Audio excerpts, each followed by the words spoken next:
Petit puzzle, tartiner tech. C'est cool quoi. On est parti? Allez, c'est parti. parti. J'ai le E. J'ai le J'ai un E. On a tous les deux un E. H, ça y est. Non. Hop, hop, vas-y.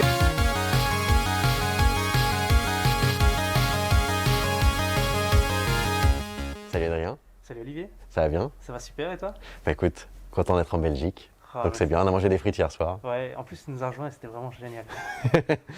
Ok Adrien, donc aujourd'hui tu vas nous parler de .NET Global Tool. C'est ça, .NET Core Global Tool. .NET Core Global Tool. On peut pas encore dire .NET parce que là Ok. où on filme, c'est pas encore .NET uniquement. Ah, moi je suis développeur JavaScript, donc on va m'excuser. Hein. Nous c'est Ouais, NPM, on n'a pas été aussi loin dans le nom. Ah ouais, non, c'est vraiment long, c'est exprès pour aller loin. Alors explique-nous, qu'est-ce que c'est que .NET Core Global Tool? Tu l'as bien, comme tu l'as dit, c'est comme le NPM. Mhm. On y est proche, on est vraiment dans la même atmosphère où on a la possibilité d'étendre la CLI de .NET. D'accord. Donc, on a notre invite de commande qu'on va venir enrichir avec de nouveaux packages qui vont permettre de pouvoir faire de nouvelles fonctionnalités sur notre invite de commande. D'accord, donc je vais pouvoir installer des packages C'est ça. en faisant... En faisant une commande simple, ça s'appelle .NET Tool Install avec Ok. ton nom de package. Et là, à ce moment-là, tu vas faire comme en NPM, tu as le -G pour dire globally pour tout ton, pour ton ordinateur, tu vas avoir ton application qui sera disponible partout. Mais grâce à .NET Core 3.1, tu peux le faire uniquement par rapport à un projet. Donc tu D'accord. restes dans un scope de projet. Tu as parlé d'applications, donc c'est pas pour installer que des bibliothèques pour acheter un projet, on peut aussi installer des applications. Tu peux aussi installer des applications qui démarrent en command line. D'accord, Donc à ce moment-là, tu démarres toujours avec un exécutable. En soi, c'est comme si c'était un exécutable qui va être disponible dans ton command line de façon globale à tout ton système ou alors de façon locale par rapport à un dossier dans lequel tu te trouves. d'accord, donc c'est effectivement comme un NPM ou un pip, je peux installer localement pour mon projet ou globalement pour mon ordinateur. Exactement. Mais par contre, tu vas rester dans l'écosystème .NET. Donc tu vas développer une application .NET, c'est un exécutable .NET qui va être utilisé derrière. Tu ne pourras pas mettre du Python derrière, tu devras toujours utiliser un exécutable .NET pour y arriver. D'accord, tu nous montres un petit peu... Ouais, alors pour l'installation, c'est super simple. Mhm. Tu as différentes commandes pour pouvoir soit installer un package de façon directe en prenant à chaque fois la dernière version. C'est un peu comme du Nugget classique. Mhm. Ou alors tu vas venir spécifier en utilisant le -version, le numéro de version que tu veux utiliser. Ça, c'est assez standard au niveau de l'écosystème Microsoft, au niveau .NET en tout cas. Tu peux mettre à jour si tu le souhaites, c'est simple. Ok, Et alors, tu peux aussi, si tu le souhaites, lister les composants que tu as. Toujours avec le global ou -G pour la globalité de ton application, enfin de ton système, pardon, qui te permet ainsi de pouvoir voir soit de façon sur le folder où tu te trouves ou de façon complètement au niveau de ton ordinateur, tous les tools que tu as installés. Et finalement, la plus intéressante, c'est de pouvoir désinstaller si jamais l'application ne te plaît pas. effectivement. Et du coup là, ça nécessite que je connaisse le nom quand même Ouais. du package.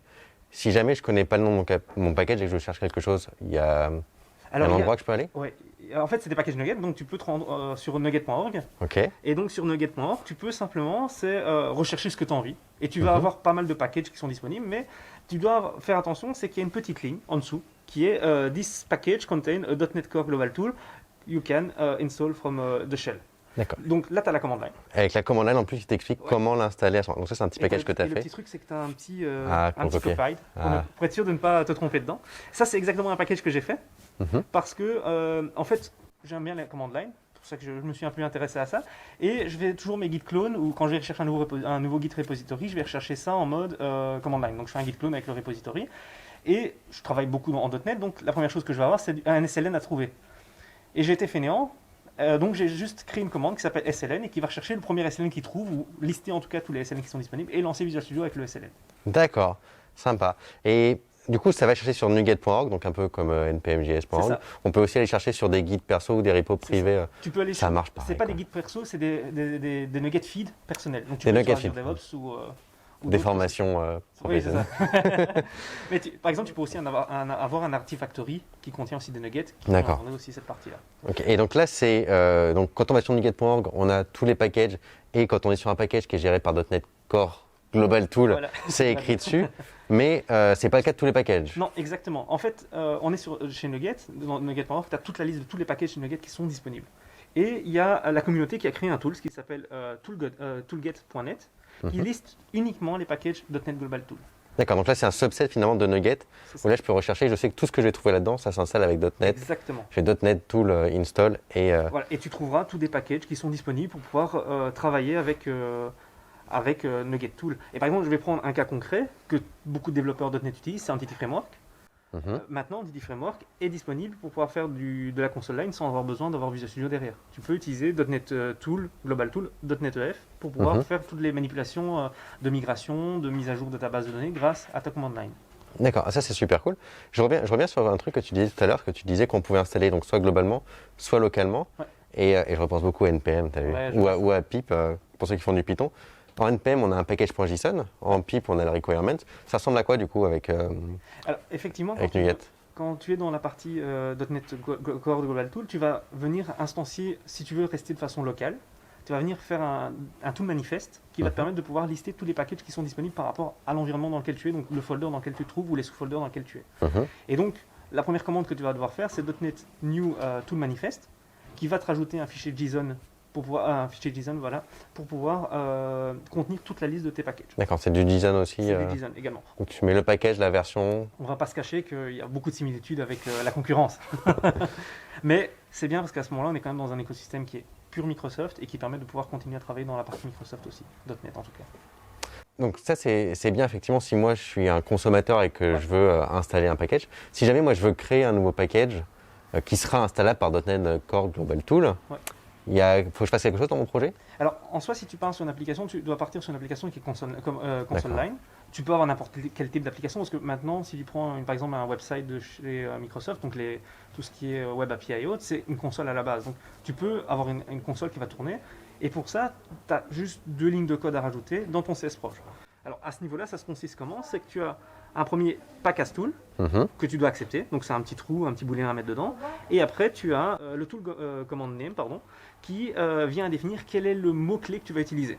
C'est grâce à ce mot-clé que tu vas pouvoir dire, voilà, par exemple dans le cas que je vous ai montré juste avant, c'était SLN, qui est juste ces 3 lettres-là qui permettent d'utiliser et d'appeler ce paquet. D'accord, parce qu'on n'appelle pas une application, mais c'est une espèce d'alias qui va appeler la bonne application .NET Core derrière. Et par exemple, on va prendre le cas de .NET Entity Framework, le .NET EF. Lui, il a le préfixe .NET devant. Et on peut le faire aussi. On peut surcharger comme si on avait le SDK .NET, simplement en faisant un .NET tiré au niveau du tool command name pour pouvoir dire je veux rester dans le contexte .NET. D'accord, donc là, tu parlais du SLN tout à l'heure. Ouais. Si on fait la première ligne, on mettra juste SLN pour lancer l'application. Si je mets .NET-SLN, il faudra que je fasse .NET espace SLN pour lancer l'application. C'est un autre plugin que j'ai créé qui s'appelle .NET Add CSproj. Parce que je suis un peu fainéant, donc à chaque fois que je crée de nouveaux projets, je fais new console line, new librairie, etc. Mais à chaque fois, c'est un CSproj qui ne rentre pas dans le SLN. Donc ce que j'ai créé, c'est aussi à peu près la même idée, c'est par fainéantise. Je fais .NET add CSproj et il va prendre tous les CSproj qu'il va ajouter automatiquement dans le SLN. Ok, et je vois qu'il y a une petite ligne en bas, le .NET Pack. Ouais. Alors quand on est content du package qu'on a fait, il faut le créer, son pack, son NUPKG, le fichier final qui va être envoyé chez NuGet, c'est .NET Pack. Et une fois que c'est fait, on utilise une autre commande qui est .NET NuGet push pour envoyer le package vers NuGet. C'est la même que quand c'est pas, peu importe que ce soit un .NET Core Global Tool ou pas. On est à ce moment-là dans un résultat de compilation qui est en mode NUPKG qu'on peut exploiter comme un NuGet package classique. Ok. C'est plutôt bien. Finalement, si j'essaie de résumer, c'est un peu comme un pip ou NPM, ce qu'on se limite, pas forcément, mais à des packages qui sont créés en .NET. Donc en fait, à partir du moment où on sait qu'on l'a installé, on sait qu'on pourra le lancer parce qu'en tous les cas, on est toujours dans un environnement .NET. Exactement, c'est ça. On reste dans l'écosystème .NET et ça nous permet de pouvoir enrichir la CLI de .NET. Et donc il y a plein d'applications qui pourraient être possibles. Je vais prendre un autre cas concret qu'on utilise nous au niveau professionnel, c'est on a des fichiers OpenAPI, donc des fichiers YAML qui viennent à définir nos API et on vient à prendre ce fichier pour le convertir en mode contrôleur ou client-consommateur. Et ainsi, le code, c'est toujours le même fichier qui va être la source. Si quelqu'un veut enrichir le contrat, il va l'enrichir dans le YAML. Et après, le code va être autogénéré. Ça permet ainsi de pouvoir se dire que quand on va prendre le code, parce qu'on peut aussi faire tourner ce code-là sur les build serveurs, le code sera toujours régénéré et on sera toujours que la source, ce sera le YAML. Et c'est grâce au .NET Global Tool qu'on fait ça. J'ai une dernière question avant la fin. Tu parles effectivement de serveurs, là ça m'a fait penser, vu que c'est du .NET Core, à partir du moment où j'installe une application avec .NET Global Tool, il tourne sous Linux, sous Mac, sous Windows. C'est du .NET Core, donc tu n'es pas limité à un système d'exploitation. D'accord, et par exemple quand je fais le .NET Pack, ça package, ça marchera partout. Partout. Ok, super. Et tu peux installer, si tu le souhaites, le NUPKG sans forcément passer par NuGet. Tu peux directement passer en mode fichier pour l'installer. Très bien. Eh ben, écoute, merci beaucoup Adrien pour cette présentation. Merci à toi de m'avoir invité.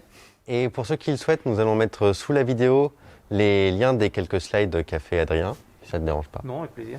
On mettra aussi les liens des différents projets dont qu'a mentionné Adrien qu'il a créé. Puis on met aussi, comme d'habitude, le lien vers la newsletter pour ceux qui veulent voir tout le contenu qu'on crée, des articles, des vidéos, etc. À bientôt! À bientôt, merci.